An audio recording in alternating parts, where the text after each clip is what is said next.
জুলাই অভ্যুত্থানে আহতদের হাসপাতালেই ভোটার করে নিচ্ছে নির্বাচন কমিশন। আহতদের কারো জাতীয় পরিচয়পত্রে ভুল থাকলে তা সংশোধনের কাজও চলবে।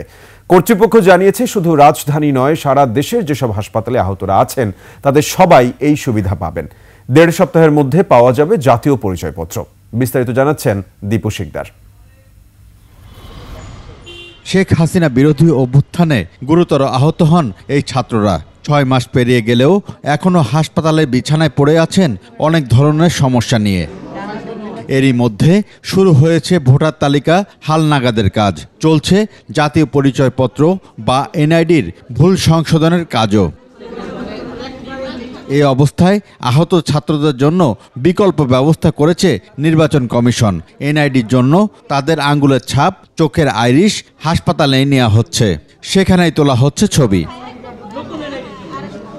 মঙ্গলবার বঙ্গবন্ধু শেখ মুজিবুর রহমান মেডিকেল কলেজ হাসপাতালে আহতদের এই সেবা দিতে যায় ইসির বিশেষ একটি টিম। একই টেবিলে বসেই চলে ভোটার হতে আবেদনকারীর তথ্য গ্রহণ, ছবি তোলা, আঙ্গুলের ছাপ এবং চোখের আইরিশ নেয়ার কাজ। আমরা কখনো কল্পনা করতে পারিনি হসপিটালে থেকে আর কি আমরা ভোটার হব। অনেক হয়রানির শিকার হতে হয়, অনেককে আবার ঘুষও দিতে হয় তাড়াতাড়ি আর্লি করার জন্য। বাড়িতে যে করতাম তাহলে সেক্ষেত্রে অনেক হ্যাসেল হইতো।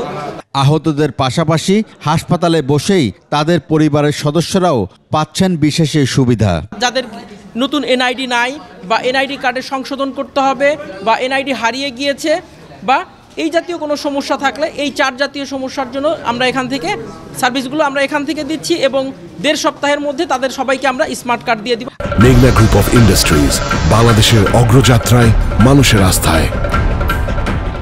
আহতদের মধ্যে যাদের হাত ও চোখ ক্ষতিগ্রস্ত তাদের কার্ড দেয়া হচ্ছে কমিশনের অনুমতিতে।